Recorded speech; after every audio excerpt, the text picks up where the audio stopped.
O Peregrino.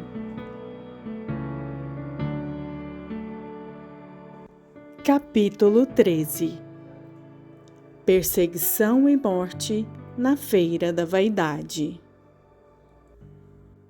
Quando quase chegavam ao fim do deserto, Fiel, ao olhar para trás, divisou alguém que o seguia e o reconheceu. "Olhe", disse Fiel ao seu irmão, "veja quem vem lá." Cristão olhou e disse: "É o meu bom amigo Evangelista." "É, e também grande amigo meu", disse Fiel. "Foi ele quem me indicou o caminho até a porta." Assim, Evangelista os alcançou e saudou-os. "A paz esteja com vocês, amados, e paz também aos seus auxiliadores." "Bem-vindo, muito bem-vindo, meu bom Evangelista", respondeu Cristão. "A visão do seu rosto me faz lembrar a sua bondade e seu incansável esforço pelo meu bem-estar eterno." Fiel também disse: "Mil vezes seja bem-vindo! Como nos é desejável a nós, pobres peregrinos, a sua companhia, caríssimo Evangelista." "Como tem passado vocês desde quando nos separamos, meus amigos? O que encontraram pelo caminho e como vem se saindo?" perguntou o Evangelista.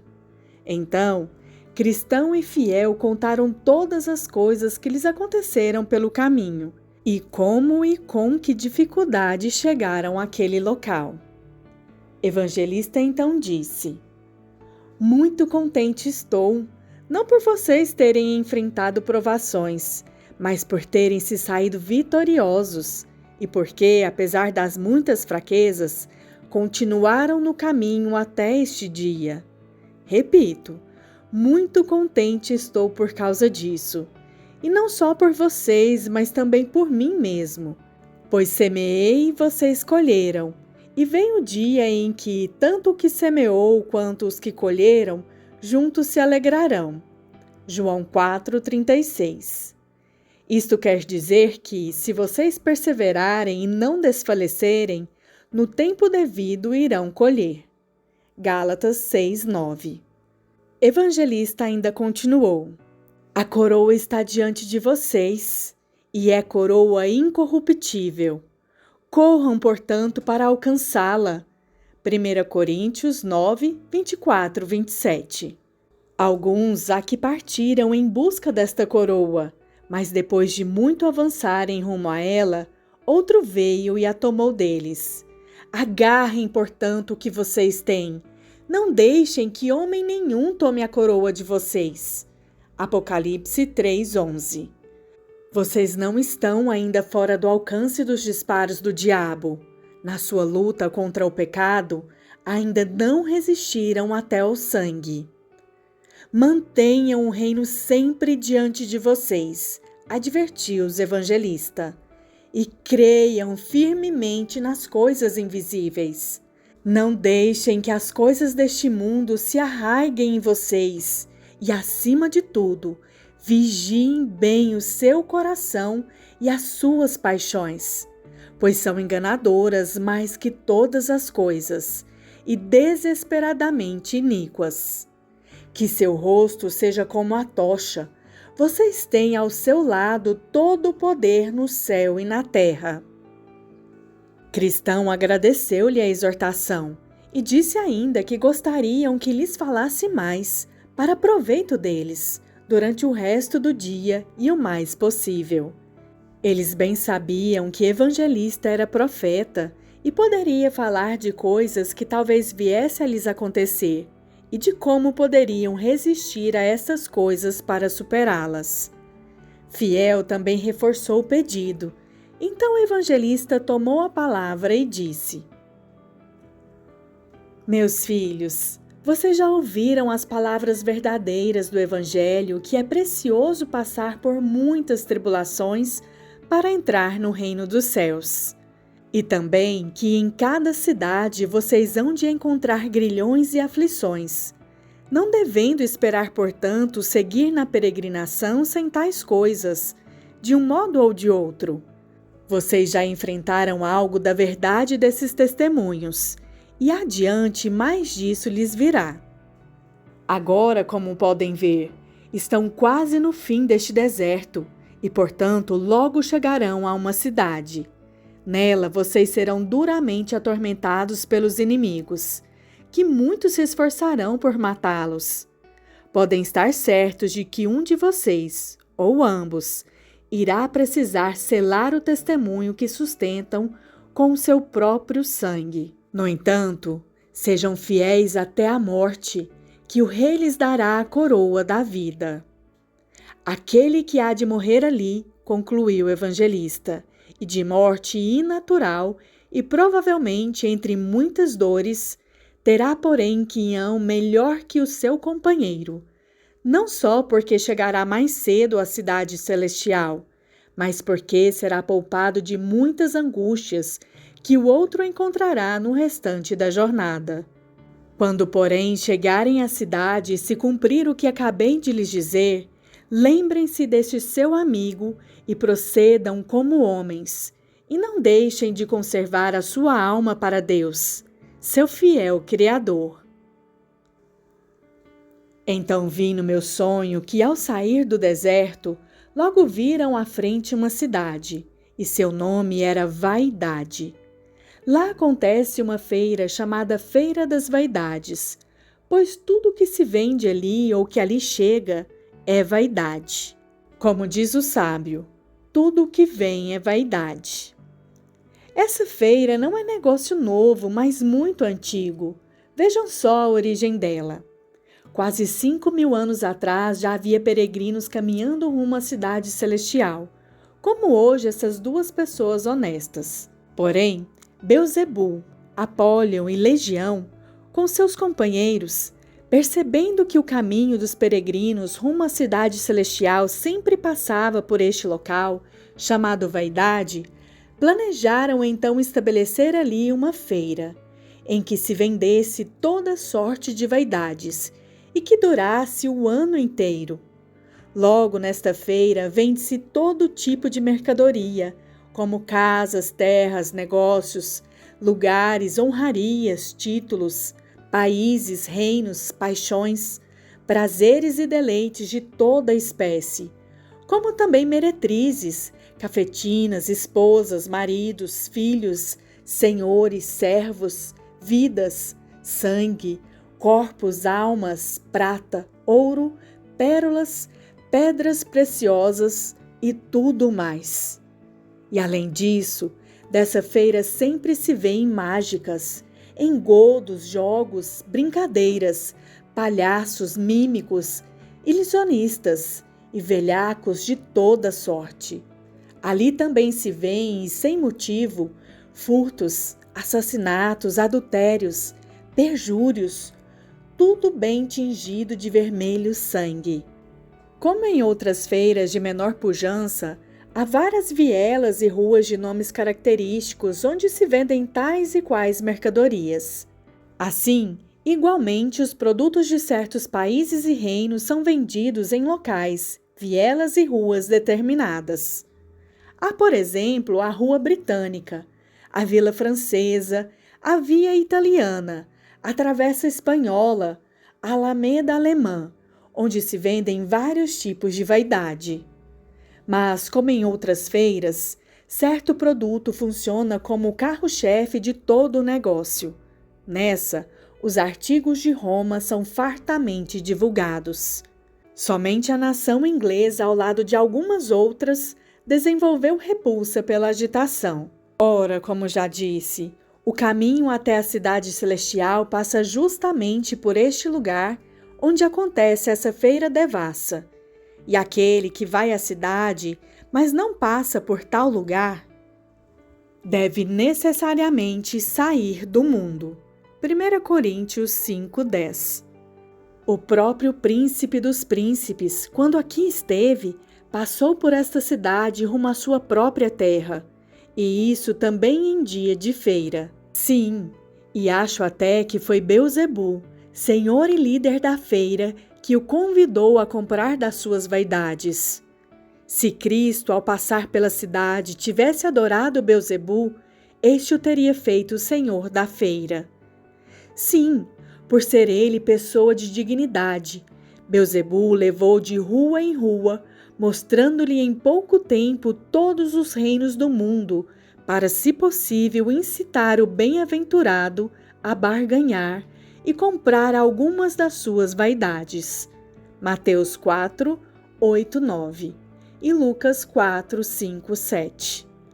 Mas ele não se interessou nem um pouco pelos artigos, e assim deixou a cidade sem gastar sequer um centavo com essas vaidades.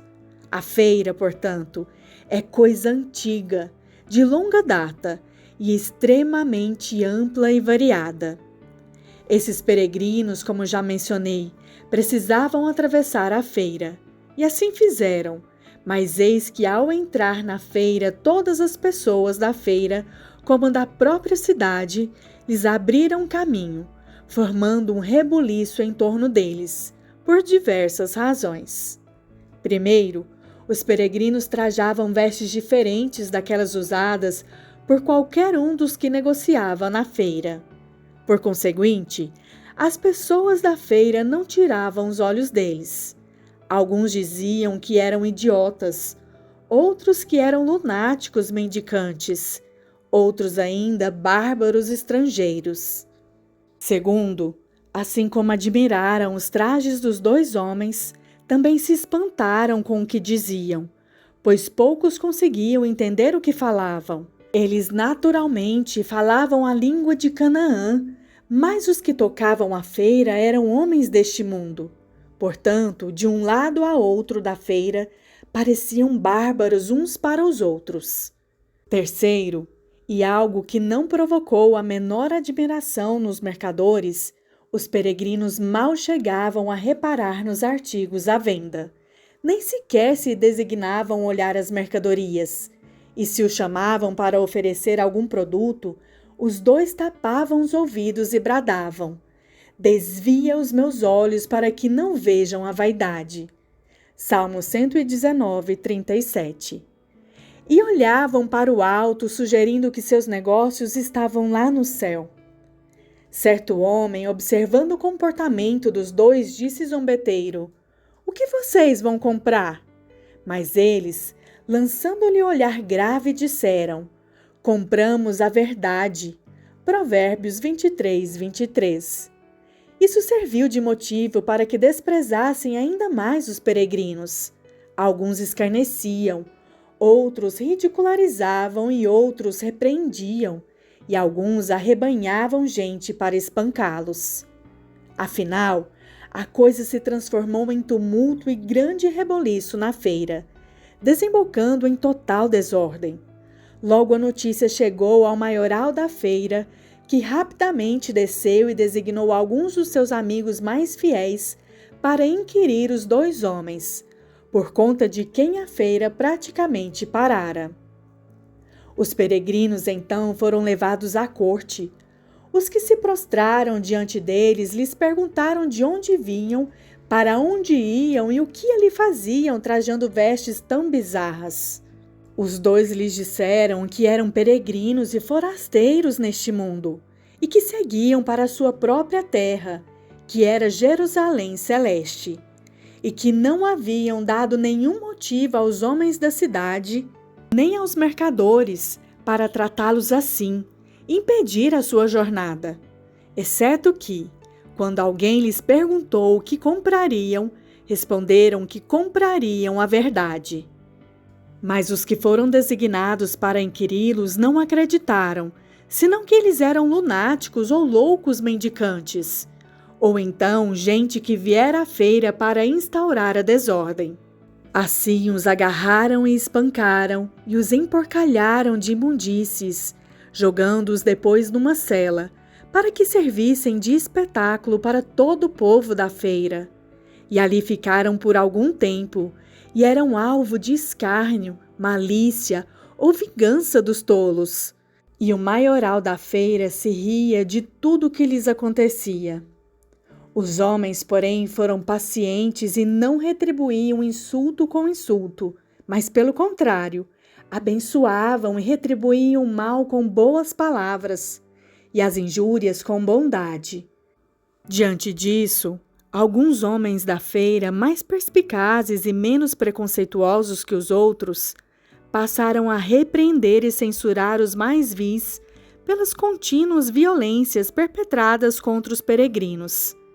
Eles, porém, irritados, voltaram-se contra seus repreensores e, considerando-os desprezíveis como os homens da cela e acusando-os de cumplicidade, ameaçavam prendê-los junto com os peregrinos, fazendo-os passar pelos mesmos infortúnios.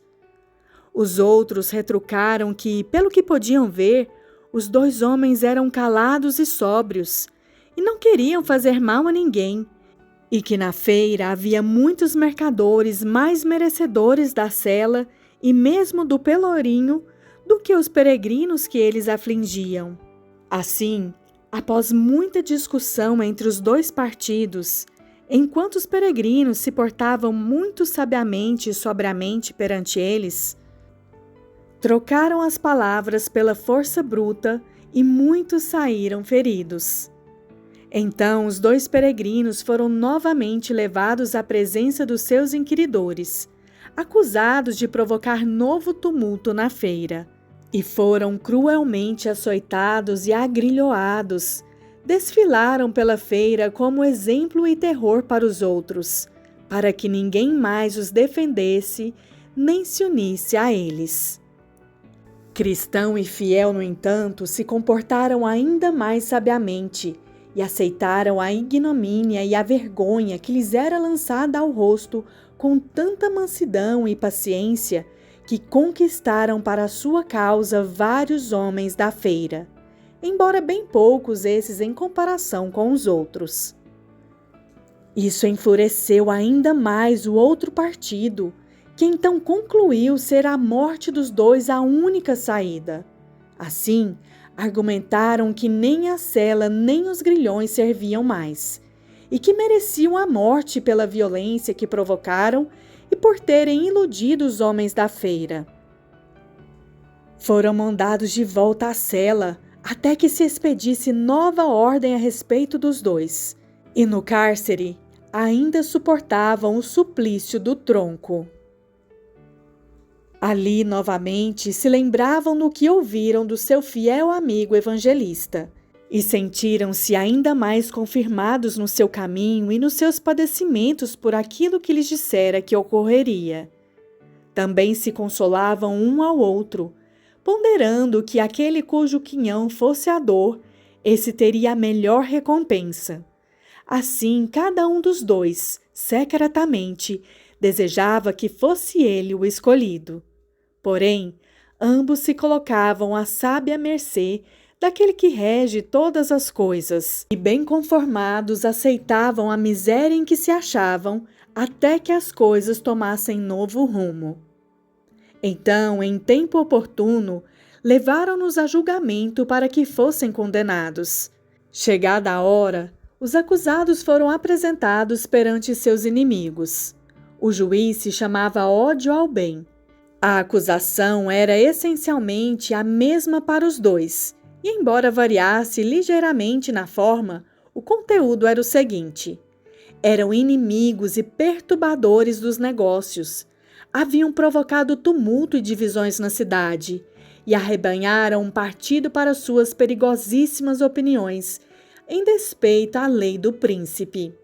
Então Fiel pediu a palavra, e disse que só se insurgiu contra o que antes se insurgira contra o sublime dos sublimes. E disse: quanto aos distúrbios, não os provoquei, sendo eu homem de paz.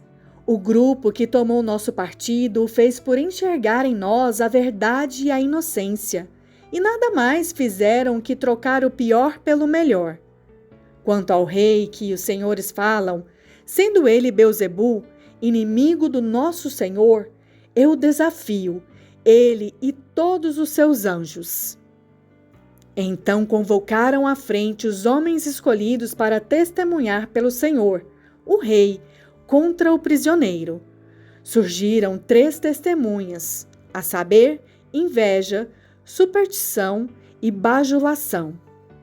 As 3 foram interrogadas, perguntando se conhecia um prisioneiro presente no tribunal e o que tinham a dizer a favor do seu senhor, o rei, e contra Fiel.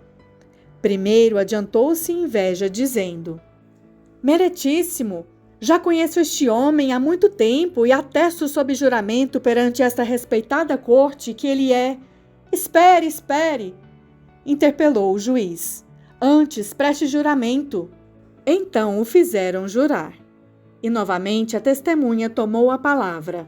Meretíssimo, este homem, apesar do seu nome plausível, é um dos homens mais vis da nossa terra, pois não respeita príncipe nem povo, nem lei, nem costume, mas faz tudo o que pode para conquistar todos os homens com algumas das suas ideias desleais, que ele, em geral, domina princípios de fé e santidade.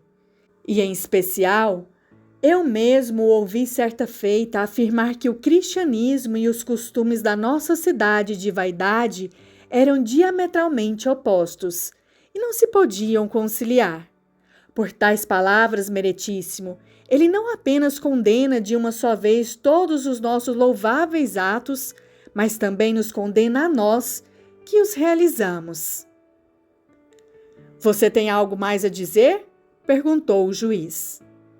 Inveja então respondeu: Meretíssimo, eu poderia dizer ainda muito mais, mas não quero entediar a corte. Porém, se necessário for, depois que os outros cavalheiros tiverem apresentado as suas provas, caso ainda falte algum elemento para condená-lo, poderei então acrescentar mais coisas ao meu testemunho. Então a testemunha recebeu ordens de aguardar. Ato contínuo, convocaram superstição e o mandaram olhar para o prisioneiro. Perguntaram-lhe também o que poderia dizer pelo senhor seu rei contra o réu. Assim, depois de prestar juramento, a segunda testemunha tomou a palavra. Superstição então disse: Meretíssimo, não tenho grande familiaridade com este homem, e longe de mim conhecê-lo mais a fundo. Contudo, isto sei, que se trata de homem altamente pernicioso, coisa que deduzi da conversa que outro dia travei com ele nesta cidade. Conversando então com este homem, o ouvi dizer que nossa religião era nada, que por meio dela homem nenhum poderia jamais agradar a Deus. Bem sabe o meretíssimo juiz que dessas palavras necessariamente se infere que adoramos em vão, que chafurdamos, portanto, no pecado e que, consequentemente, seremos condenados. É isso que tenho a dizer. Depois foi a vez de bajulação prestar juramento. A seguir lhe perguntaram o que sabia e diria, em nome de seu senhor, o rei, contra o prisioneiro presente no tribunal. Meretíssimos senhores presentes, este homem já conheço há muito tempo, e o ouvi falar coisas que não se devem falar. Ele injuriou nosso nobre príncipe Belzebu e falou desdenhosamente dos seus honrados amigos, cujos nomes são Lorde Velho, Lorde Prazer Carnal, Lorde Lascivo, Lorde Desejo de Vanglória, meu velho Lorde Luxúria, o Barão Ganância e todos os outros nobres da corte. Ele disse ainda que se todos os homens acatassem a sua opinião, se possível fosse, nem sequer um desses nobres continuaria a viver nesta cidade. Além disso, ele não temeu sequer insultar o Senhor Meretíssimo, hoje designado para ser seu juiz, chamando-o de impiedoso patife, além de muitos outros termos igualmente aviltantes, com que ele difamou a maior parte da aristocracia da nossa cidade. Findo o falso testemunho de bajulação, o juiz dirigiu-se ao prisioneiro, dizendo: Apóstata, herege e traidor! Você ouviu o que esses honestos cavalheiros testemunharam contra você? Fiel então perguntou: Posso porventura dizer algumas palavras em minha defesa? Calado, calado! Você não merece mais viver, mas sim morrer aqui mesmo no tribunal. Mas, para que todos testemunhem nossa bondade para com você, ouçamos o que tem a dizer. Fiel então tomou a palavra. Em primeiro lugar, digo então, Em resposta ao que o senhor Inveja falou, que jamais disse nada mais que isto, que qualquer regra, lei, costume ou povo nitidamente contrário à palavra de Deus é diametralmente oposto ao cristianismo. Se algo de errado falei nisso, peço que me convençam do meu erro, e aqui me prontifico perante os senhores a me retratar. Em segundo lugar, continuou, quanto ao senhor Superstição e sua acusação contra mim, só disse eu o seguinte, que na adoração de Deus exige-se fé divina, mas não pode haver fé divina sem a divina revelação da vontade de Deus.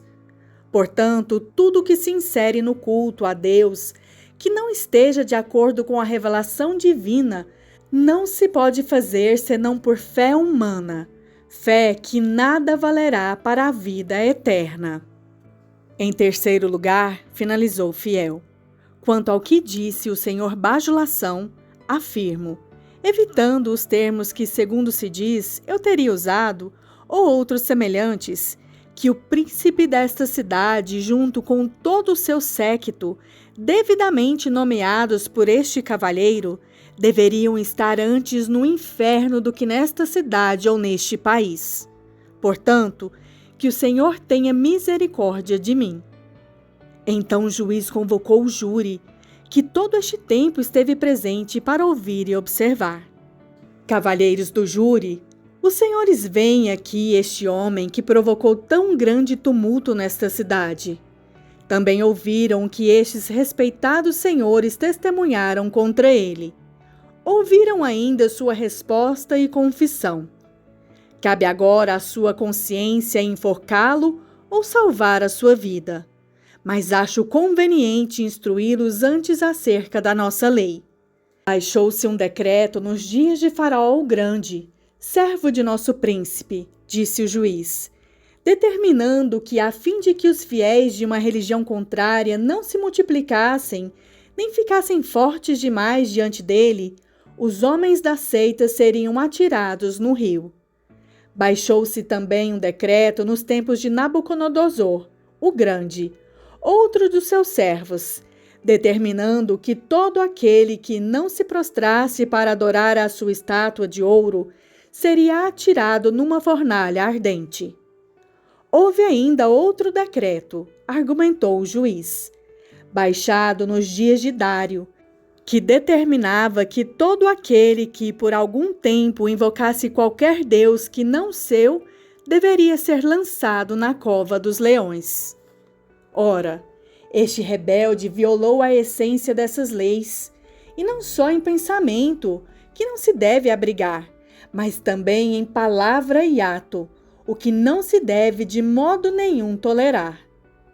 Quanto ao caso de Faraó, concluiu o juiz, sua lei foi elaborada com o intuito de evitar a má conduta, não sendo ainda nenhum crime patente. Aqui, porém, temos um crime patente. Quanto ao segundo e ao terceiro decretos, os senhores veem que Fiel contestou a nossa religião e, como acabou de confessar tal traição, merece nada menos que a morte. Então saíram os membros do júri, cujos nomes eram Senhor Cego, Senhor Injustiça, Senhor Malicioso, Senhor Lascívia, Senhor Libertino, Senhor Imprudência, Senhor Pretensioso, Senhor Malevolência, Senhor Mentiroso, Senhor Crueldade, Senhor Ódio à Luz e Senhor Implacável.